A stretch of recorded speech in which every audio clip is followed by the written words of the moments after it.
Doomfist and Hanzo are totally broken, and Josh is about to rant. Oh god. Okay, Hanzo. Right. Let me preface this first and foremost by saying I like Hanzo. Yeah, the thing is, Hanzo can be a really cool hero. He's got a cool design. There's a cool idea behind him.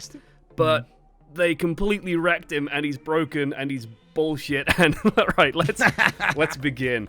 So, Sty, remember Hello. Hanzo when Overwatch first came out? He was a bit of a joke. Let's be real. Like, when a Hanzo locked in on your team, everyone's kind of like, oh god, that's the Hanzo, please swap. And here's the thing, like, I know a Hanzo player from back then, and he was pretty good, and he was okay, and he could make it kind of work, but it was always, like, very random and very variable, and it was like, you never felt sure that he was going to get any kills, right? It always felt a little bit slapshot, a little bit luck-based, Well, you just got to play the averages. That's all it's about. And it was about prediction and projectile play and positioning more than anything, especially with that scatter arrow. I really liked scatter arrow from a design point of view because, Hanzo can climb up walls and he can get to high places. So if you get to a high place and you fire the scatter arrow, you can get rewarded for it in a really big way. The issue was that he was just kind of shooting it right into people's feet and using it as a shotgun, but hey, if you got right to Hanzo's face, sure, it gives him one defensive option. But then something happened. They went, let's remove the lottery from Hanzo. Let's give him Storm Arrow instead. Instead of having this tank busting super ability, let's give him the ability to fire off, at the time, 6 rapid fire shots, and if he hits one of them, well, he only needs one other arrow to kill you. If he hits more than one of them... It's a McCree shot. It's basically a McCree shot, each one is. Exactly. And it's, fire him full charge, high pace, shot. And that completely broke the hero in my mind, because what it did was it went from, he's offset the lottery aspect with the scatter arrow and being able to blow people up, and he had like the potential to do a huge amount of damage, but it wasn't very reliable, to suddenly he's very reliable, and he does a huge amount of damage, and he has no weaknesses to offset this. None whatsoever. Well, you got to remember as well, he also got lunge, and now this is an odd one when they gave him lunge. Again, from like a gameplay perspective, when you're playing the hero, it feels really cool. It feels really nice. It feels really fluid. You can do this jump in any direction. It's so cool. And then you've got your storm arrows. It feels nice. It does feel nice to play this Hanzo. He feels better than the old no lunge and scatter arrow dodgy Hanzo. But it just comes back to what is happening in the game right now with barriers. And Hanzo was always good at destroying barriers with storm arrows, and I guess let's just forget about scatter arrow Hanzo. That's like so far away now. But the storm arrow Hanzo, even the nerfed, because he's only got 5 shots now, but even that, he was good at destroying barriers. Yeah. And you would even take him to try and, like, when you look at the heroes in the game, you've got Pharah, you've got Junkrat, you've got Hanzo. You would think that Junkrat and Pharah would be pretty good at destroying barriers, especially Junkrat. But you would never really see Junkrat taken. You'd see Hanzo taken. Why? Because he can one-shot people as well. And he's got a really good ultimate. He can one-shot people from pretty much any distance and do that like semi-reliably if you're just firing arrows into crowds. What they did was they offset the random aspect, or offset the... I don't want to use the word random because it's not truly random. It's more like they offset the unreliability of it, the little bit of a guessing game. Like you said, playing the averages of, is he going to dodge left or dodge right? I have to predict with my arrow ever so slightly with, now I can just fire 5 arrows at head height now at body height since I remove headshots from it and just like annihilate people. And it's like, it's so frustrating to deal with a hero now who has this massive amount of DPS, but also has, like I said, very few drawbacks. If you look at other DPS heroes like McCree, like Soldier, they have these very big silhouettes, very big bodies as they fire at you, right? They're manly men with massive broad chests, and they stand with those big broad chests. McCree's got a massive head. Yeah, his head is massive. They stand facing you as you're shooting at them. Hanzo, he turns to his side. He's very slender as he's shooting at you, but he outputs DPS that is comparable or better than those two heroes. So if you're in a duel with a Hanzo, he's naturally more slender than you. He's got a very small head hitbox, which makes him an absolute nightmare if you're dueling him as another sniper. And it's just like, where's the drawback on this hero? Where's the weakness? And it's in the 1v1 situations, and that's about it. But Storm Arrow offsets that, so... Well, yeah. I mean, like, when Hanzo draws his bow back, it does obscure his head. So, like, his arm hitbox is in his head. That's why his head's stupid. But that's been a problem for actually, like, years in Overwatch, and they've not changed it. It's crazy. But yeah, you say, like, his weakness is random in 1v1, right? So we've all been there. You get a Hanzo in 1v1. It doesn't really matter what hero you are. Sometimes you'll miss all of his shots and you kill him, and it's like, well, he's a waste of time, this Hanzo. Other times, he'll kill you, and it's like, oh, I've been killed. And then you feel terrible, because you're like, well, that guy has just randomly fired at me and killed me. This is just the worst ever. I hate this game, right? We all feel like that when Hanzo kills us. But sometimes, it is a skillful shot by the Hanzo. Yeah. Other times, it is just random and crazy, and it's just killed you. Like, I think for me, the worst with Hanzo is like, I don't know, let's throw out like Blizzard World, right? For some reason, Hanzo's on attack, and you're standing around on defense on the first point. And then you're dead. And you're like, well, why have I just died? Oh, Hanzo just fired an arrow at me. But then you could argue... Yeah, but you could argue that you were standing in a place to get shot in the head. Well, what usually happens is the Reinhardt goes for a fire strike or something and an arrow goes through. But here's the thing. I don't mind Hanzo having that job. This is the thing. Like, Hanzo's always been that guy of he shoots arrows into corners, right? You just shoot arrows where people are going to be and they can't be there anymore. And you've got to respect the line of sight. Yeah, he's got Sonic Arrow to help him do that as well, which is very nice. And he can use Dragon Strike to force people out from behind walls. Again, dovetails nicely with the rest of his kit. The issue is... he's also now really good at 1v1s and dueling up front. He's really, really sort of good at, like, his arrows have been buffed to the point where now they're reliable enough to deal with a lot of different threats. He has a huge amount of mobility to leverage that DPS in different places, and as a result, he's just kind of good at everything. And if you want to stop the Hanzo just spamming arrows into you from a corner, do you pick Widow? No, he actually wins Widow versus Hanzo duels pretty reliably as long as he's sort of suppressed in that corner. So it's like, how do you stop him? And you can't. All I think that he needs is just change his stance as he's firing his arrow. Like, that will go a long way to doing it. Make him more hittable. Please, I want to hit him. I want to hit him repeatedly. I mean, people talk a lot, don't they, about overtuned heroes, and Hanzo is because if you look at Hanzo, what he can do, he's very good at long range, he's very good at short range, he's good at medium range, he's good at destroying barriers. He's actually quite good at dealing with dive. If somebody dives on top of him, well, he can just disengage with lunge and also wall climb away from that. He's very slippery, as you said. He's got a very small hitbox when he's firing at you. He has got a lot of things going for him. The only issue he's got is he's not that reliable. Like, well, he is reliable, but you get what I'm saying, right? I used to play a game. You can play a game and be terrible with Hanzo. Yeah, I used to play a game when I used to play Sombra when she was, like, very strong, of I'd hack Hanzos and just laugh. And laugh and laugh and laugh as they'd miss arrow after arrow after arrow. And then Storm Arrow would come back up and and I'd die. Right? Yeah. That's the issue I have with Storm Arrows. It completely removes that weakness of his. It completely nullifies it. And I don't know how they could fix Storm Arrow itself. If they want to keep it, though, it feels like he needs a penalty. It feels like he needs some kind of other drawback. Oh my god. It could almost turn it into Roadhog's alternate fire. Like, you fire the arrow and it splits into multiple arrows. But then you're going back to the old idea of the original arrow. Yeah. I don't know, but that would get rid of the power at close range. Because I do agree that like when you get Hanzo at close range, I'm physically shaking and sweating. I'm like, oh god, no. Tracer versus Hanzo is a classic duel. Anybody, right? yeah. And even like Genji as well. Yeah, it used to just be like, oh, I can try and dodge around him and dodge his single shots. But when you see that Storm Arrow activate, it's like, oh god, I've just got to go full evasion and just hope he misses 5 shots in a row. And you know he's always going to have it as well because that's a really short cooldown for what it is. Maybe they need to give him like a quiver, give him like a reload because he doesn't have a reload. Yeah. So give him I don't know, a quiver with 8 arrows in it, and the Storm Arrows come out of that quiver as well. That begs the question: where are these arrows coming from? Where does he store these arrows?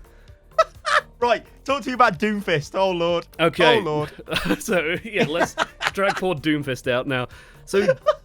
Doomfist he's a fun hero. He's a really, really good hero. I think that Doomfist was absolutely fine a couple of patches ago, and then they went mental. And they went, what if we give him even more barriers? And now it feels like he can jump into 5 people, seismic slam someone, uppercut someone, kill someone, and punch and get out. And everyone shoots at him, and he's just fine and dandy. Everything's right in the world for Doomfist.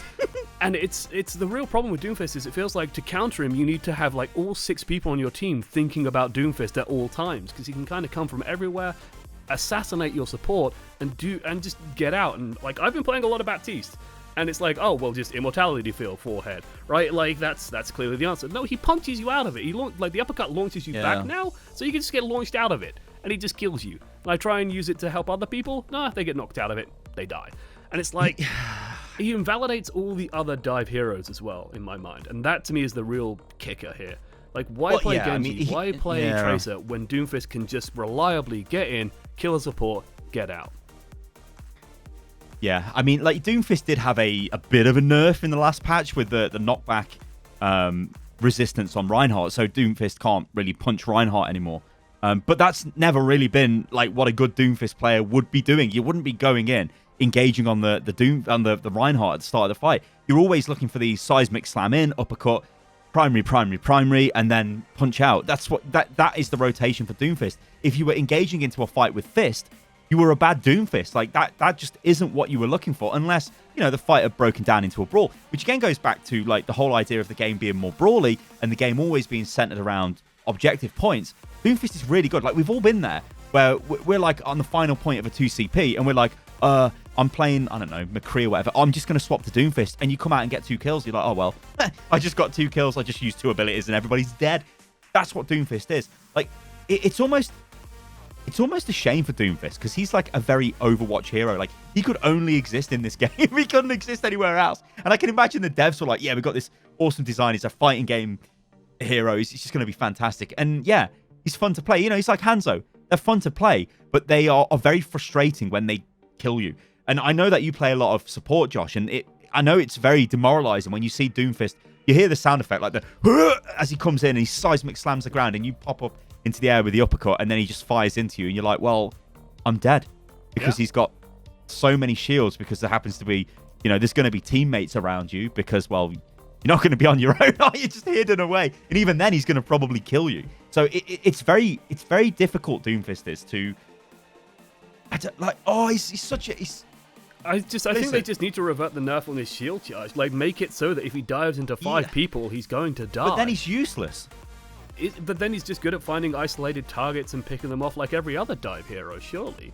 Like, he shouldn't... The thing is, and this is the core problem, is to make him work... got a big hitbox. Yeah, he has. But so, like... The Trace is pretty good against Doomfist. Here's the thing. In a 1v1. Okay, what's the thing? Both of these heroes, like, they've been buffed to a point where they just have, like, no drawbacks. Are you just on a vendetta against these heroes, Josh? Like, no, I don't, actually. I really liked playing Doomfist. I've got Golden Fist and Golden Bow. So you don't have to think about, like, oh, well, there's all 6 of them stood together. Should I engage? Well, sure, because I can just kill the support no matter what. And it's like... They've just made it too easy for them to be effective, I think, is what really, really gets to me at the end of the day. And it's like, I can press all of my buttons as a support and press all my defensive cooldowns and keep a hold of all of them and still lose. And I think that's what really frustrates me at the end of the day. It's like, I have done nothing wrong, but I lost. But if you played a different support, would that answer the problem? Well, I'm playing Baptiste. I could only play Moira is like my only get out of jail free card there. If they have a really good Doomfist, I can swap to Moira and just try and fade out of every single time he uppercuts me. But then he's just going to kill the other guy because the other guy can't survive it. See, I think the issue is those heroes like Doomfist and Hanzo, and even Widow falls into this slot a little bit. But Widow, obviously, you need to land the shots. They are very... They're heroes, and Roadhog is in this category as well. They've got a lot of solo carry potential. And I guess maybe Genji and Trace to some extent. But those 4 I just outlined, they are very strong if you just do your own thing. And that kind of goes against what Overwatch is built to be. Like, for you as Baptiste, if you want to survive against, let's say, me playing Doomfist, and all I'm going to do is, let's say we're playing on Iconvolt, and I'm literally just going to come after you every single time. We're on the second point, so I've got easy access to high ground. I can seismic slam in onto you, and that's what I'm going to do. You can't survive against me. You have to ask your team for help, and that's the difficult thing in Overwatch, getting your teammates to actually provide that level of support. Imagine if you had a Brig, and a Brig's with you, and she's waiting for me to come in. Well, I can't engage those 2 because I'm probably going to die, right? Or I'm probably not going to die, but I'm not going to get any kills, right? And I'm going to have to disengage. Yeah, sure, I'll come back and I'll try again, and I'll try again. Now, the answer there is, well, I'm tying up both of the supports in the back line, if that's true, and so I'm getting a lot of value anyway. So even if I'm not killing the support, I'm still getting value. But the point here I'm trying to make is, I'm just Doomfist doing my own thing. You're having to rely on your team to counter what Doomfist is doing. And Hanzo is like this to some extent as well. It's also back to the thing, especially when you highlighted Hanzo, Widow, and Doomfist with the one-shot potential, right? It's the ability to just instantly take you out of the game. And I don't mind that personally existing, but it's when it's happening when you don't feel like you've done anything wrong necessarily. Well, Overwatch has always had this issue, right, with time to kill, where it can be really slow, and then suddenly it's really fast, and that's what Hanzo does. Like like you said at the start of this video, you're chilling behind the barrier, and then your Reinhardt just drops his barrier for Fire Strike or whatever, and then a random Harrow just hits you in the head and you die, and you're like, oh, that doesn't feel great. But how do you change that?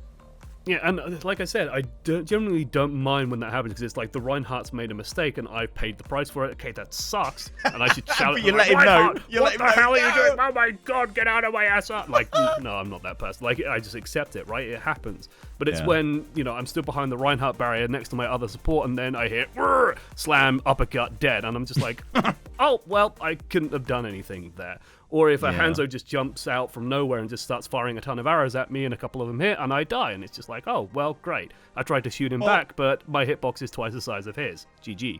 And it's... I think, like Hanzo, like the thing now with the game, you really have to respect line of sight way more than you used to do because the barriers just die so quickly. Like, you'll see, I did this for a while. Like, I'd be McCree and I'm just standing behind my Orisa barrier, firing away. Well, the Orisa barrier just dies now, so... Then I'm out in the open, I'm McCree, I'm dead slow, I'm just going to get wrecked and I'm dead. I've got no way of keeping myself alive, I need people to keep me up, I'm just going to die. So you have to respect that line of sight. Hanzo now, I think he's catching a lot of people off guard, even more so than he used to, because the barriers break so quick. Now, I've been that guy that plays Hanzo on Hanamura. So it's first point attack on Hanamura. Everybody spams through the main choke there. With Hanzo, you maybe climb up to the window, fire one cheeky shot down, whatever. But you will just spam through the choke. And the amount of people that will, like the Zen and the Ana or whatever other supports, they generally stand at the back, don't they, by the mini health? Yep. Because you're firing through, the barriers are dead so quick, your arrows are just blasting into them. And it's almost like they don't expect it. And you get kills, and it's like, I got a kill there. But that's because people are not adapting to just the change in meta. And that's going to be frustrating, right? And I think this might even be a reason why people are a little bit frustrated, to put it lightly, in a lot of games that I've played recently. Because it's like, what's going on? Everybody is dying. Oh dear. Anyway, Josh, you got any final words on this beautiful Hanzo Doomfist analysis? No, I don't hate these two heroes. And I imagine if you're like a massive fanboy of those two heroes, you probably haven't watched the end of the video anyway. But it's more that I want them to feel fairer in how they are overall. Like, there's no drawback. Like, anytime I look at a DPS lineup and I see a Hanzo, it's like, yeah, it works here. Well, what's the defense against Widow then? Like, if Widow's just farming your team. Well, Widow's got an infinite skill ceiling, right? Yeah, she's but just killing she you. has Like, she has to like land her shots and outplay me in terms of, oh, she's managed to like click my head reliably, and I'm stood in positions where she can click my head. She's not just firing bullets at a corner and hoping one of them hits, or she's not engaging me at close range and then firing 10 headshots at me in a row. What happens if she's body shotting you and then she just fires at range with the automatic fire to kill you? Then if she's managed to do that, that's very impressive. Like body shot. That's me. If she's landed 3 body shots on me, then I've messed up, right? Well, yeah, but isn't that the same as landing an arrow on you? I don't know. Like, I know it's not, and I'm just saying this to be an idiot, but yeah, I get like it's like a psychological thing. It's almost it's fine to be killed by Widow because you're like, oh well, it's not fine. It's still frustrating because you're like instantly snapped out of existence, which isn't great. But I know she's shooting in the head. I know she's clicked me. I know she hasn't just fired arrows at me. I know that and just hope that one of them hits. I know that she's not done that. And if she hits me at close range and I'm like playing Tracer or something and I'm like jumping around a Widow and she snaps around and blows my head off, it's like, oh my god, that's incredible. Like, she's snapped and shot and fired and hit me, and I feel like, oh, that's been part of the fight. I have no idea if the Hanzo's even looking at the monitor if he's done that. And that really gets me, I think. It's like, that's speaking very personally, but that I think really is where the core of my frustration gets me with Hanzo. Is like, it doesn't feel like it ever is a reliable thing. And when he's given like 3 times in a row, I'm like, sure, okay, he really knows what he's doing. But sometimes it's just like, oh, he's just firing and I'm just getting unlucky. That's bad. Okay. It's a very fair Doomfist player might say. As someone who knows Widowmaker apparently would say. Yeah. All right. So, yeah, let us know what you think about this in the comments below. Like, yeah, Doomfist and Hanzo are pretty good. I mean, Hanzo, like, right now is you can just reliably pick Hanzo into any comp, it feels like. Doomfist, maybe not as much, but he's still very, very effective. Yeah, I don't know. Like, let us know what you would do to these heroes, or if you think they're OP, if you think they're broken, let us know in the comments below. I've been Stylosa. This is Unit Lost. You can follow me on Twitter, which is @Stylosa. It's also the same on Instagram, and you can find Josh on @one_amongst many and twitch.tv/oneamongstmanytv. If you want to hear me rant about Hanzo, I'm always down for it. The Hanzo rant, yeah. Love it. If you're just a Hanzo hater, just send him a few messages over. If you love Twitter. Hanzo, block me. Send him a DM. DM him. I'm going to go away and stroke my golden Hanzo bow. You know, I don't actually have a Hanzo model, and there is one for sale. I should probably go and get one. I've got the Widow one. That's all that matters. Anyway, guys, I'll catch you on the next one. Toodaloo. Bye.